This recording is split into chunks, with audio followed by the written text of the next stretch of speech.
Et c'est au cœur aussi de l'activité sportive. Alors, au fond, le rugbyman qui est dans la mêlée, il doit avoir en même temps une sorte de vision décentrée. Alors, c'est au cœur.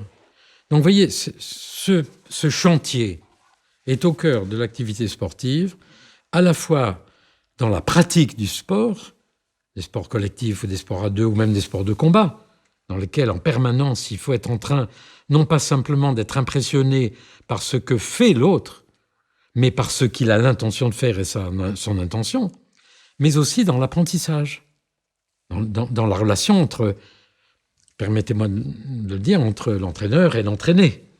Et c'est aussi pour ça que cette question intéresse en Italie, en particulier les universités italiennes, sur la pédagogie, la didactique, et les rhétoriciens aussi, sur les problèmes liés à l'utilisation de la rhétorique. Mais effectivement, c'est important, à la fois dans la pratique du sport et aussi dans l'apprentissage.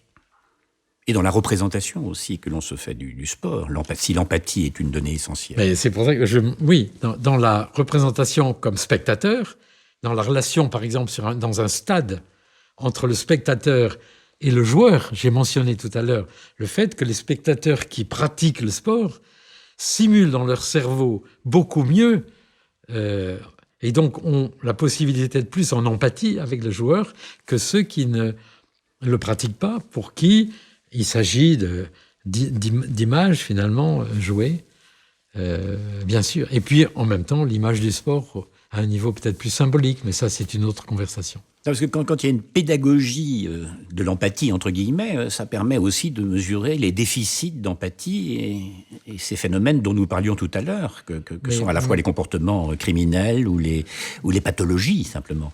Mais ce que je veux dire, c'est il n'y a pas de pédagogie sans empathie. Il n'y a pas de pédagogie sans empathie. Nous sommes dans une culture, en France en particulier, et moi je l'ai senti quand je suis parti aux États-Unis il y a 40 ans. Nous sommes dans une culture dans laquelle l'enseignant doit proposer des choses à l'enseigner, pas dans la pratique du sport, dans lequel il y a un échange sans doute. Aux États-Unis, je pense, dans cette culture-là, l'enseignant apprend presque autant de l'enseigner. C'est-à-dire que enseigner, c'est essentiellement, finalement, essayer de comprendre ce que l'apprenti peut vous apprendre, peut innover. Donc effectivement, il ne peut pas y avoir de pédagogie sans de véritable empathie. Voilà. Pas seulement d'imitation, parce que imiter, c'est imiter ce que je fais déjà.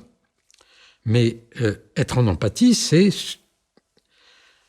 la tolérance et la capacité de laisser l'autre libre d'inventer autre chose que ce que je veux.